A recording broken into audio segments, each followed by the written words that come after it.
Hey gang, so today we have a fall project that we're going to be working on. So I've got a bunch of these little tiny pumpkins you can get at most stores, grocery stores, Walmart, craft stores, places like that, and they're not too expensive. But I also included at the beginning of this video a picture of the pumpkin I'm drawing, so if you don't have access to one of these, you can just draw from the picture. But ideally we do want to start getting better at drawing from life, so we're going to work from this. This is the pumpkin that I chose. So we're going to be drawing this out, and then we're going to be doing it in Prismacolor. So I'm going to show you how to blend some of this stuff out and make your pumpkin. So the first thing we're going to do is decide what angle we want, and I want to draw this so you can see the stem and the back side of this while still seeing the front, so slightly up. So if you take yourself, sort of set it down and then move your camera and sort of go to the side like that, you'll be filming with the square there. That's a good angle to do it at. So that's sort of where I'm going to be drawing from. You just won't see that on the camera because I'm off screen. So with that being said, there's probably going to be a table that it's set on, and the edge of it somewhere on the paper. So for me, my edge of my table is around there. I just lightly sketch that out. It helps me place things, and I want to try to draw big. So I want this to take up the majority of the paper. Not only will that make the pumpkin actually feel bigger than it actually is, but I want to practice drawing big. So drawing small is a lot easier, but having more space and more color to work with is going to be beneficial to me and a harder skill to learn. So I'm going to start by sort of drawing the outer shape. So you'll hear me a lot in these videos talk about sort of the general idea of getting shape down first. And the reason we do that is you don't want to do all this detail work and end up with something that doesn't fit on the paper appropriately. So I usually will sketch out something that looks sort of like this, and that's just telling me this is where everything is going to be housed in. So getting the general shape first is your best move. So that's more or less the shape I'm going with. Obviously it's going to change as I draw in, but that's what my pumpkin looks like. It comes down a little bit there actually.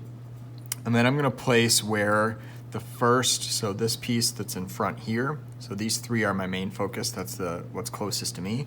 So I'm going to try to find this edge and those lines that come down, and that's going to be the first thing that I draw. So if I can get that right, I'm going to get a lot of this placed out pretty accurately.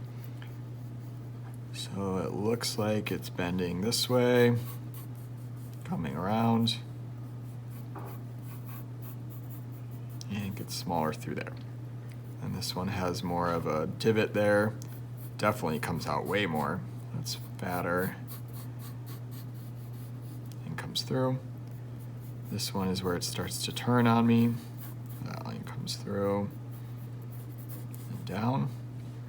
This one comes completely out. And then this one has actually like a smaller one, sort of pops through, and then it has the bigger one that comes around. So this is all I'm seeing on my front side. On the back side, I'm seeing, this is one piece, but it does have a pretty big divot. That's coming through there. We've got another piece that comes through there. This one's a lot smaller. And then this side like comes down quite a bit, so it's actually not really in the background round. You can see the pumpkin, there's a divot there. It's up to you if you want to make this more like a full shape. So right now, when you look at the drawing, it's like, uh-oh, what happened there? So because no one's actually going to see the live pumpkin, you can make adjustments. Like I can boost this part out and make it more round if I want.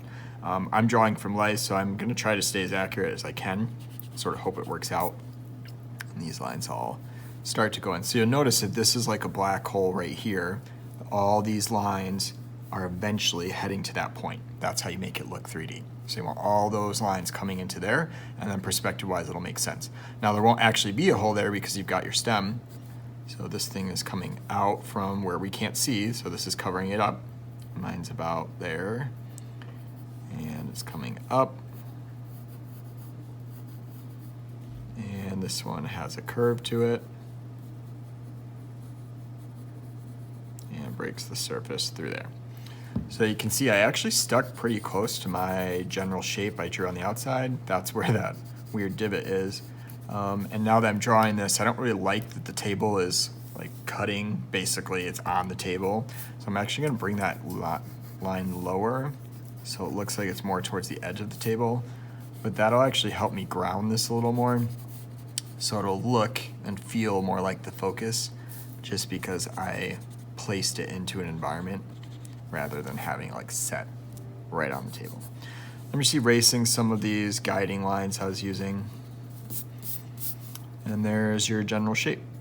And you'll notice I really didn't press down super hard with my pencil, so I really try not to do that because I know that I'm going to end up going over the Prismacolor, and a lot of these lighter tones will actually show up through there. And now that I'm looking at this looks a little big too, so I'm just gonna bring that down a little bit. Okay, so I'm gonna go to the next scene, which is using the Prismacolor colored pencils, and we'll start going through how to start layering the color to make this thing look realistic.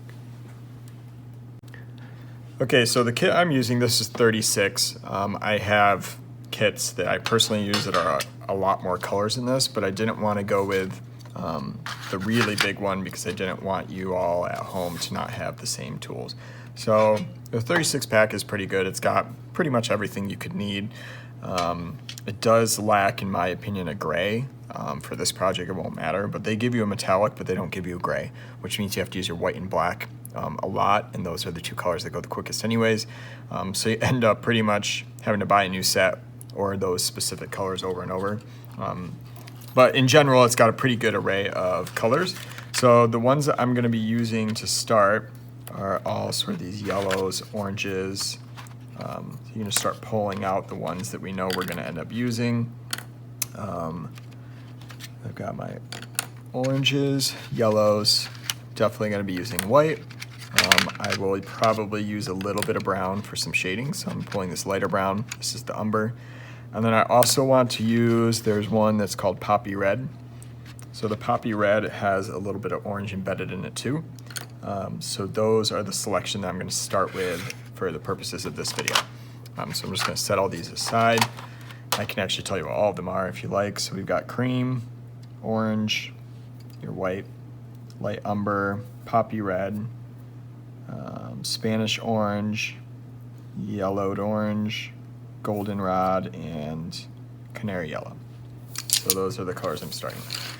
Okay, so first thing you need to know about Prismacolor, at least the way that I do it, is I always start with my lighter tones and sort of layer them up. So if you think about it in layers, to get a yellowish orange, you would layer yellow, followed by orange, followed by yellow, highlights of orange, then your white, and you just think about it layer after layer after layer. So that's how we're gonna start the video. Okay, sorry about that. So like I was saying, I'm filling in the darker tones here. We're gonna be pressing those slowly out. And we do want a little bit more orange, and sort of, especially on the bottom here, so this is the part where it's going to curve around. Same thing, we're gonna press it through.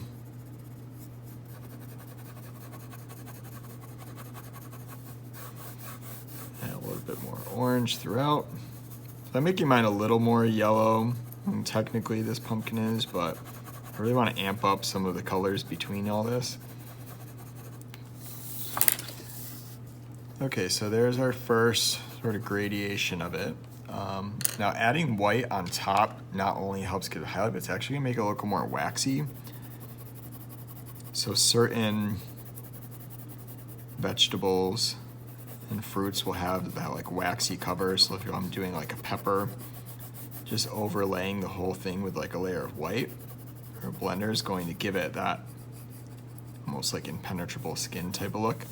I'm gonna try to hold this up closer just so you can sort of see the difference between the waxy look versus the paper. So the goal is to get rid of all that paper on there. And to be honest, it's not like the most exciting thing to do because you're just basically pressing down as hard as you can on sort of this whole area and just going over something you've already done multiple layers on. And I will say this does affect your color. So I went a little darker on purpose, knowing that this white is going to end up lightening some of this up.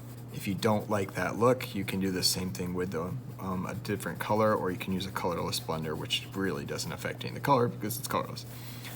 So I went through. Now that I've got enough layers that it's completely smooth, I can drag in some other colors into this. Like on this outside there's different variations that go throughout each of the chunks. So even though I'm doing the chunk, there's still like a line that's coming through here and sort of separating this out. I'm gonna pull that in. Some of these I can also just sort of make random lines. Like it's not like anyone's gonna see this pumpkin.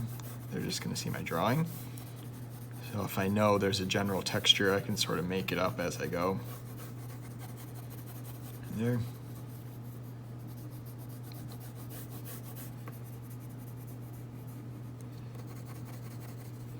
All right, I'm also gonna pull in, so I said I was gonna have that poppy red. I'm just gonna add a little bit random sort of red tone in here. I'm actually gonna embed more on one side than the other. So even though my light source here in the room is coming from pretty much all over the place because it's multiple LED overhead lights, I want it to look like this side's a little more lit. So by casting more of a shadow on these parts, it's going to give the illusion of some extra light. Anytime I catch like a part of the paper that looks like it's not smooth out, I just hit it again. I haven't used this goldenrod yet either. This has a little more of a brown tone to it. Just pulling some of this throughout. Anywhere it seems really bright to me, I'm just gonna tone it back with this. And then for my highlights, so there are a couple highlights pulling up on the pumpkin, so when it's sitting on the table, there's one right there. Like going through and pulling out a highlight. Might even have to pump up the white a little bit. By adding that little highlight on there, it might be hard to see. It's gonna help make it look like that light is reflecting. And the last, the brown, so I want all these lines where the pencil were sort of disappear. So my color brown will help with that, and it'll also give it sort of like an outline look without actually outlining it because I'm gonna blend it a little bit.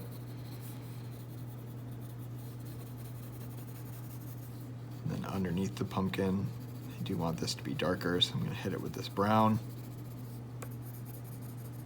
Then I'm gonna take the orange and go back over the brown so it's spread out.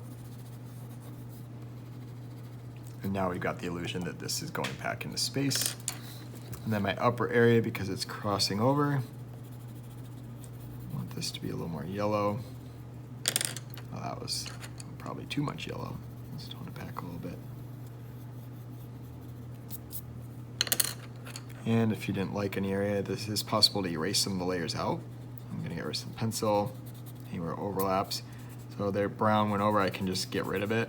It looks like there's still brown there, but it's gonna be easily covered up because I'm layering, because the binder of the Prismacolor is so good, I can basically redo layer after layer if I have to.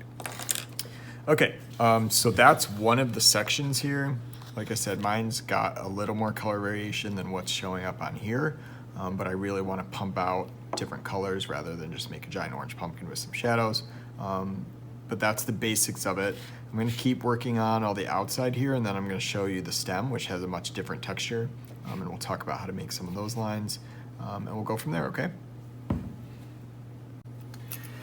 Okay, so as you can see, I just got a lot done, which took me quite a bit of time. Just to note, so you can see, I put quite a bit of shading all throughout here and behind, and that helps to give you that look of the 3D aspect. And I'm also gonna put a little more brown. Just sort of darkening up this back area. It's gonna make a big difference in making it look like it goes back through there. Okay, so the next part we're gonna work on is the stem. So this stem here actually has bits of orange, white, green, cream, peach, a lot of different colors. So I pulled out most of the greens and browns that I know I'm gonna use. I'm also gonna use a little bit of this goldenrod color too. So I'm gonna start by layering in some of the orange. So the orange is, it looks like sort of the base color in this. So pulling out some of those orange tones to start.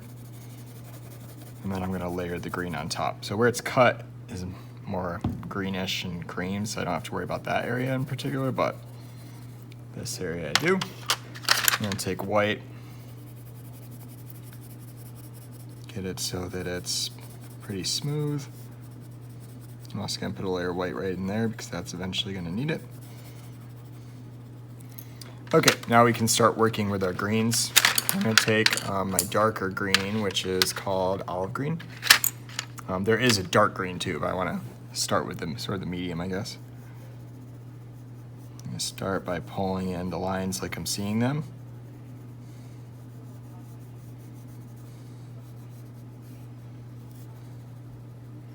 Okay, so this is all green throughout there.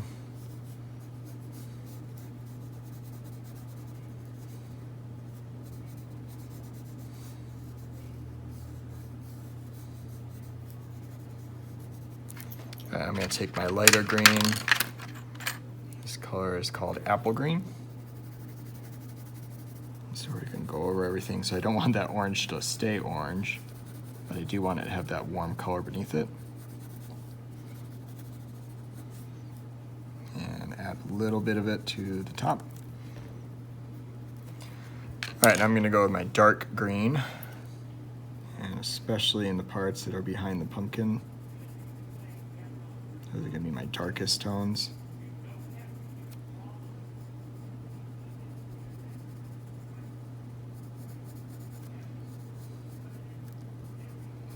So again, just like the bottom part, it's really just all about layering. You know, the way I'm doing this video, I could spend hours and hours making everything perfect, but just showing you the basics of it all to get each tone in. I'm going to add a little bit of brown.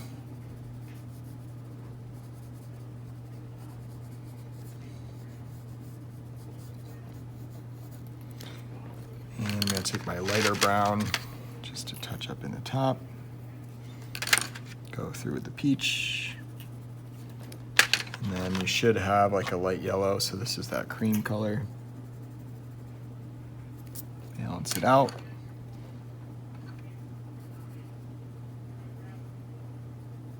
I'm going to pull some brown through just to give it sort of like a texture. I want to have some highlights and lowlights.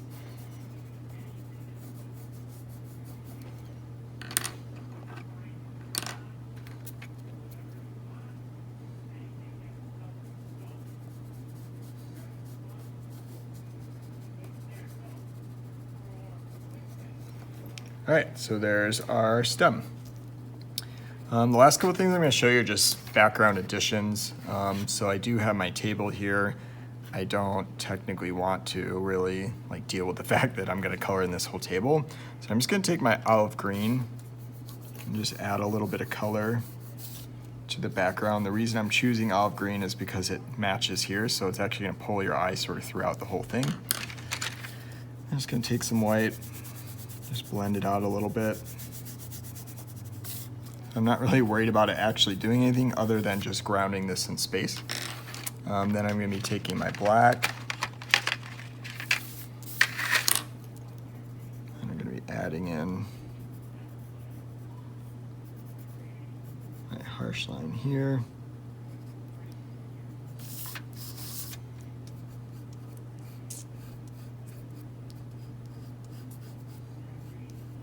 And then roughly where my shadow is going to fall. Actually, we talked about the light coming from there, so it should come out a little bit more on this side.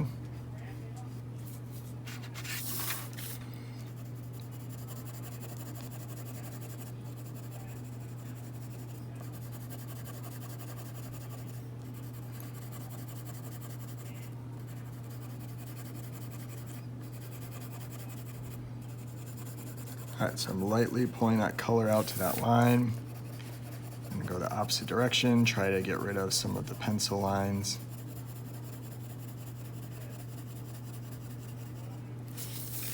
And I'm gonna blend it out. I want it to be darker right underneath.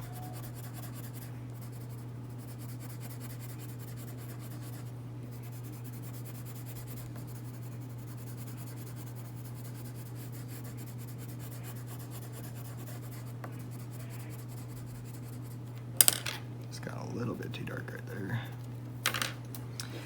And then taking my white, you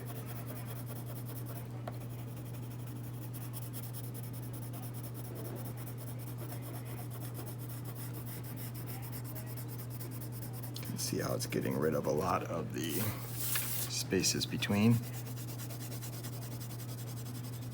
And this is a lot easier if you have a better set of Prismacolor that's got all the grays in it.